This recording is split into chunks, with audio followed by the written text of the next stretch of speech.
मनुष्य की सबसे बड़ी दुर्बलता क्या होती है? सोचिए।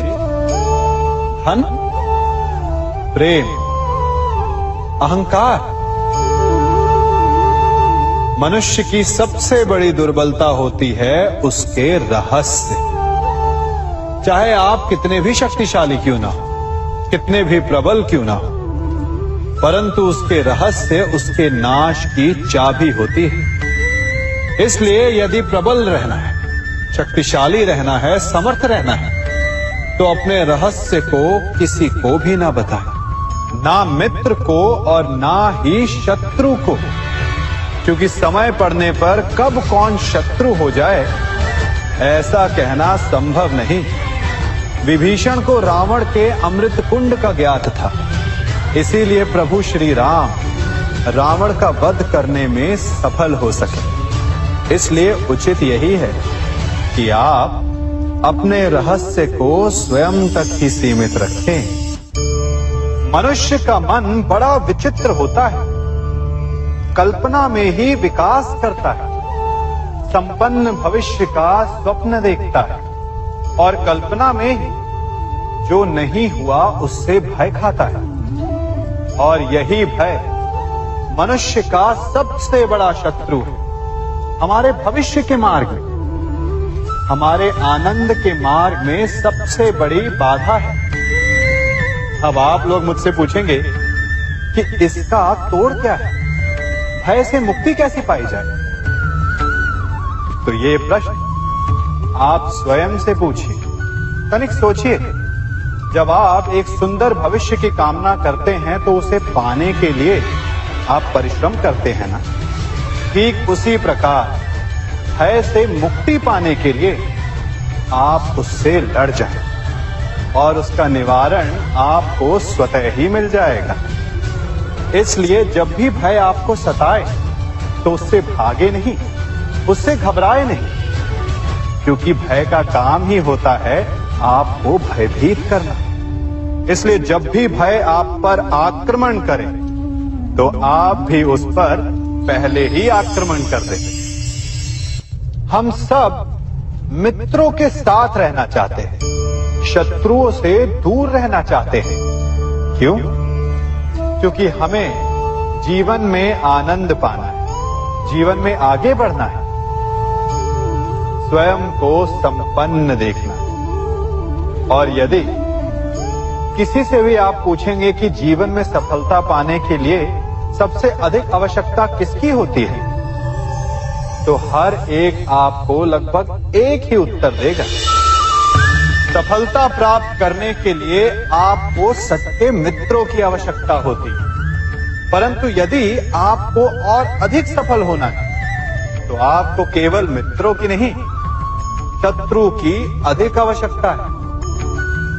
अब आप कहेंगे, ये मैंने कैसी बात कर दी? तनिक स्वयं सोचिए। जब भी संकट आता है तो मित्र क्या करते हैं? आपकी सहायता करने के लिए आपके साथ खड़े हो जाते हैं और संकट के समय में शत्रु और बड़ा संकट बनकर हमारे समक्ष खड़े हो जाते हैं। मित्र हमें सहायता देते हैं, अपनी शक्ति देते हैं, परंतु शत्रु आपके भीतर छिपी शक्ति को बाहर लाता है, आपको और अधिक बलवान बनाता है। संगति या साथ, मित्र और साथी मनुष्य के व्यक्तित्व के लिए सबसे महत्वपूर्ण होते हैं। अब आप कहेंगे, ये कैसे? मनुष्य अवश्य अपने व्यक्तित्व के लिए उत्तरदायी होता है, परंतु मनुष्य संगति में ना चाहते हुए भी उसका व्यक्तित्व संगत की भांति हो जाता है। इन पात्रों को देख रहे हैं, मध्य में जल रखा है, इसमें दूध है और इसमें मलिन कीचड़ रखा है। यदि मैं इस जल को इस दूध में मिलाता हूं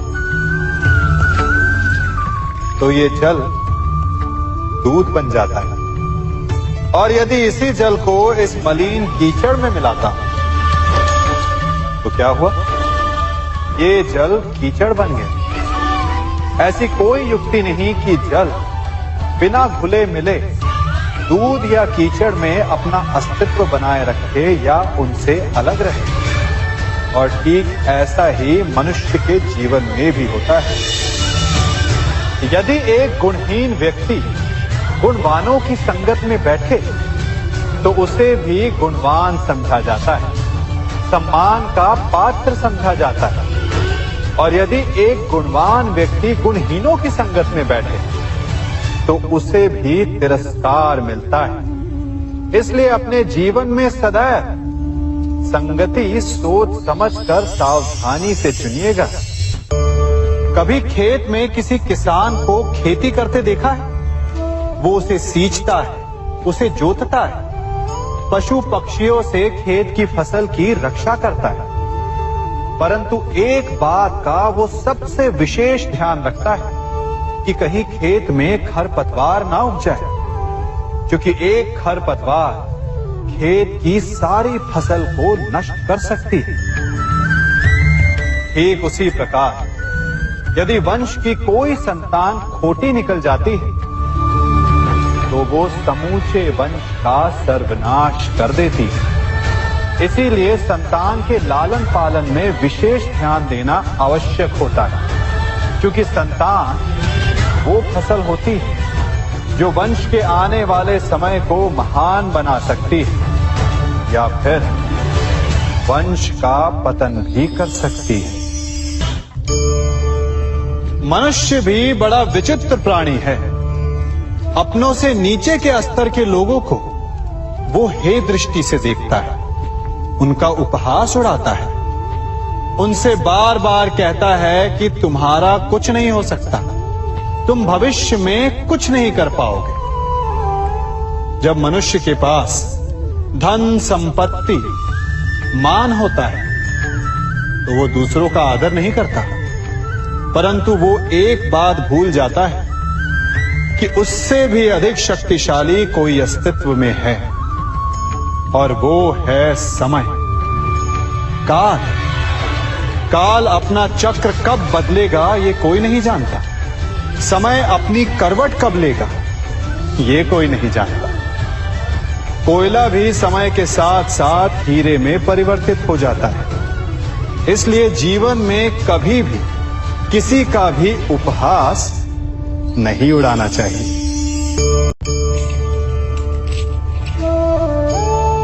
बड़ी विकट समस्या है।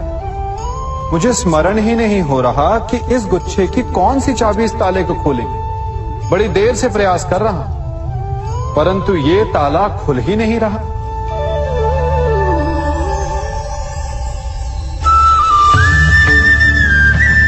ऐसी परिस्थिति में आप क्या करेंगे? अधिकतर लोग ऐसी परिस्थिति में अपनी आशा खो बैठते हैं। उन्हें लगता है कि चाबी खो गई। वो तिलमिला जाते हैं, क्रोधित हो उठते हैं। परंतु उस समय धैर्य रखें तो गुच्छे की अंतिम चाबी ताला खोल सकती है। कुल्हाड़ी का अंतिम प्रहार वृक्ष को काट के गिरा देता है, परंतु क्या सत्य में कुल्हाड़ी का अंतिम प्रहार वृक्ष को काट के गिरा देता है? आपको आपका लक्ष्य दिला देता है? नहीं, आपका निरंतर प्रयत्न ही आपको सफलता दिलाता है। जब आपका मन निराश है तो अपने कार्य में दुगनी उत्साह से जुट जाए, क्योंकि अनावरत बहता जल ही कठोर चट्टान को काट सकता है। सफलता का मूल है परिश्रम, प्रयास और आशा। मनुष्य का जीवन ऋतुओं के समान होता है। आज ग्रीष्म तो कल वर्षा, परसों शीत। तनिक संकट आया तो हम संयम खो बैठते हैं, तनिक ऋतु बदली तो हम अधीर हो जाते हैं। अपने आक्रोश में, अपने क्रोध में हम उनसे ही संबंध बिगाड़ लेते हैं जो हमारे अपने होते हैं। क्यों ऐसा होता है ना? हमें लगता है कि हमारे अपने फिर से मना लेंगे, परंतु स्मरण रखिए सदा ऐसा करना संभव नहीं होता। सागर की उछलती लहरों को तट सहता है और यदि तट ही टूट जाए तो बाढ़ आ जाती है। हमारे संबंध भी दूध की भांति होते हैं। दूध तपकर उबल सकता है, परंतु यदि उसमें खटास आ जाए तो वो फट भी जाते हैं। और फटे दूध को चाहे जितना मत लो, उसमें से माखन नहीं निकलेगा। इसीलिए अपने संबंधों को संभल कर निभाना चाहिए। कभी आप ब्रह्म मुहूर्त में जगे हैं? जगकर देखिए, संध्या होने के पश्चात जब रात्रि का अंधकार सारे संसार को धीरे धीरे अपने अंधकार में निगलने लगता है, तो यही अंधकार ब्रह्म मुहूर्त में भोर होने से ठीक पूर्व तनिक अधिक काला हो जाता है। कुछ समझे? हमारा जीवन भी कुछ ऐसा ही होता है। जब हमारे जीवन की समस्याएं अपने अंत पर होती है, तो यही समस्याएं एक भीषण रूप लेकर हमारे समक्ष प्रस्तुत हो जाती है और ऐसे परिस्थिति में अधिकतर लोग हार मान जाते हैं, भय खा जाते हैं। परंतु यदि आप हार न माने, भय न खाएं, दृढ़ रहें, निरंतर आगे बढ़ते रहें, तो प्रकाश के रूप में हमारा स्वागत करने के लिए सूर्य उदय सदा हमारे समक्ष प्रस्तुत रहेगा। आपने बरगद के वृक्ष को देखा है? जितना विशाल उतना दृढ़। पतझड़ में वो सूख जाते हैं, परंतु दुर्बल नहीं होते, टूटकर गिरते नहीं। और उसके विपरीत दलदल में उपजे वृक्षों को देखिए, वो दिखने में तो बड़े होते हैं, पतझड़ आए या शीत सदा हरे भरे होते हैं, परंतु इतने दुर्बल होते हैं कि जल धारा के हल्के से वेग से वो गिर जाते हैं। परंतु ऐसा क्यों होता है? कारण है जड़ें। जिसकी जड़ें दृढ़ भूमि में है, वो हर चक्रवात, हर ऋतुओं को सह लेता है। और जिसकी जड़ें दलदल में है, वो स्वयं की जड़ों को दुर्बल बना लेता है। कुछ ऐसा ही मनुष्य भी होता है, जो अधर्म, कुकर्म और असत्य की धरा पर उपजा है। वो समय की एक मार भी नहीं सह पाता। और जो मनुष्य सत्य, धर्म की धरा पर उपजा है, वो हर समस्या से अविचलित हो जाता है। अब आप पर निर्भर करता है कि आप क्या बनना चाहते हैं। हमारे जीवन में मित्र और शत्रु बड़ा महत्व रखते हैं। यदि गंभीरता से सोचा जाए तो ऐसा कोई क्षण नहीं जब हम अपने मित्रों के बारे में ना सोचते हो या फिर अपने शत्रुओं के बारे में। हमारा हर कार्य या तो हमारे मित्रों के हित के लिए होता है या फिर हमारे शत्रुओं के अहित के लिए। हम हर स्थान या तो अपने मित्रों के साथ होते हैं या फिर अपने शत्रुओं के साथ। कोई नहीं चाहता कि उनका शत्रु प्रसन्न रहे। हर कोई अपने शत्रु को नष्ट कर देना चाहता है और ऐसा करने के लिए वो हर संभव प्रयास करता है। उसे आर्थिक, मानसिक और शारीरिक हानि पहुंचाने का प्रयास करता है। परंतु यदि मैं आज आपको ऐसा मंत्र सिखाऊं जिससे आप अपने शत्रु को सदा के लिए नष्ट कर दे तो, और वो मंत्र है मित्र बनाना। अपने सभी शत्रुओं को अपना मित्र बना लीजिए और आपके सारे शत्रु स्वतः ही समाप्त हो जाएंगे। मैं क्या कर रहा हूं? मैं दिए प्रज्वलित कर रहा हूं ताकि अंधकार को मिटा सकूं। अब आप कहेंगे कि इसमें कौन सी बड़ी बात है ना? परंतु इसमें महत्वपूर्ण बात समझने के लिए यह है कि मैं क्या नहीं कर रहा हूं, और मैं अंधकार नहीं कर रहा हूं। क्योंकि अंधकार को मिटाने के लिए प्रकाश का अस्त्र तो उठाना ही पड़ता है। बुराई को बुराई से नहीं, अच्छाई से जीता जाता है। अन्याय को अन्याय से नहीं, न्याय से लड़ा जाता है। क्रोध को क्रोध से नहीं, क्षमा का साथ लेना होता है। ठीक उसी प्रकार एक लोहा लोहे को काटता है, परंतु एक ठंडा लोहा ही गर्म लोहे को काट सकता है। इसलिए यदि आपको अपने जीवन में विजयी होना है तो अपने शस्त्रों को, अपने अस्त्रों को सोच समझ कर उठाइए, क्योंकि एक अनुचित सोच परिणाम पर भारी प्रभाव डाल सकती है। आप सब सोच रहे होंगे कि ये क्या मैं करने लगा। मैं इस पौधे को जड़ से उखाड़ रहा हूं। आश्चर्य हो रहा है ना कि एक पौधे को उखाड़ना या काटना ना केवल एक अपराध है अपितु पाप भी है। तो फिर मुझे ऐसा करने की क्या आवश्यकता पड़ गई? क्योंकि कई बार विनाश ही सृजन तक पहुंचाता है। यदि नया भवन बनाना हो तो पुराने भवन को गिराना पड़ता है। व्यवस्था को परिवर्तित करने के लिए क्रांति लानी पड़ती है। और उसी प्रकार यदि किसी वृक्ष या किसी पौधे की जड़ों में घुन लग जाए या उसका मूल सड़ जाए तो उसे जड़ से उखाड़ देना ही श्रेयस्कर होता है, ताकि उस स्थल पर नए पौधे उपज सके।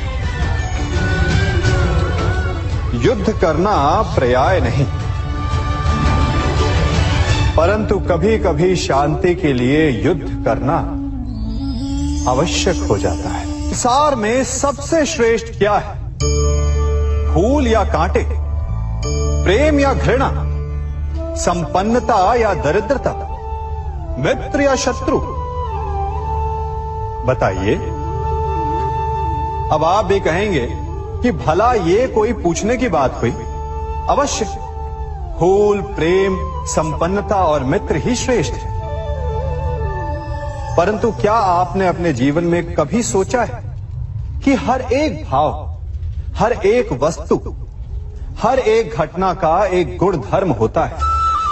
त्वचा पर जलन करने वाले फूलों से अधिक श्रेष्ठ वो कांटे हैं जिनसे आप अपने घर की बाढ़ बनाते हैं ताकि वन्य पशु आपके भीतर ना आ सके।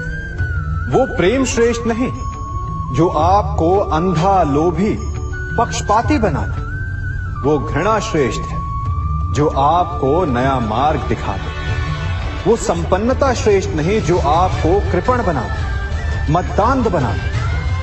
वो दरिद्रता श्रेष्ठ है जो आपको जीवन में परिश्रम करने की शिक्षा दे।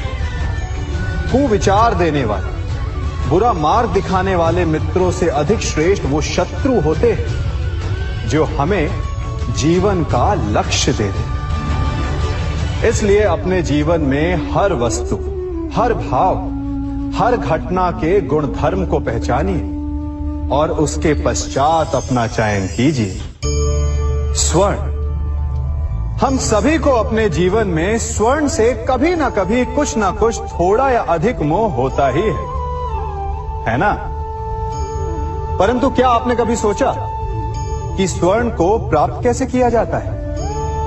जब भूमिगत खदानों से स्वर्ण को निकाला जाता है तब वो एक पाषाण की भांति होता है। ऐसा पाषाण जिससे आप किसी को भी मार सकते हैं, परंतु उसे आभूषण के रूप में स्वयं के शरीर पर धारण नहीं कर सकते। यदि उसे आभूषण बनाना है तो उसे लंबी यात्राएं करनी होती है। उस पाषाण को पिघलना होता है। सुनार के हथौड़ी की अनेकों चोटें खानी पड़ती है। फिर काट छाट और उसके पश्चात जाकर वो ऐसा आभूषण बनता है जो हमें वर्षों तक, सदियों तक लुभाता रहता है। इसलिए यदि आपको समय पर विजय पानी है तो स्वयं के निर्माण पर समय देना होगा। हम सभी सुनते आए कि जो वीर होता है, साहसी होता है, शौर्यवान होता है, उसके समक्ष सारा संसार झुकता है। वीर भोग्य वसुंधर। परंतु वीरता है क्या? शौर्य क्या है? साहस क्या है? साहस युद्ध नहीं, वीरता विजय नहीं, शौर्य कभी ना गिरना नहीं। साहस किसी चुनौती के समक्ष खड़े होने का भाव है, तो वीरता उस चुनौती को उत्तर देने के लिए पूर्ण परिश्रम लगा देना है। और शौर्य का अर्थ है गिरकर फिर से उठने का साहस रखना, बार बार प्रहार करके वीरता दिखाना, निरंतर प्रयास करते रहना, निरंतर परिश्रम करते रहना। इसलिए विजयी होने से अधिक महत्वपूर्ण है शौर्यवान होना।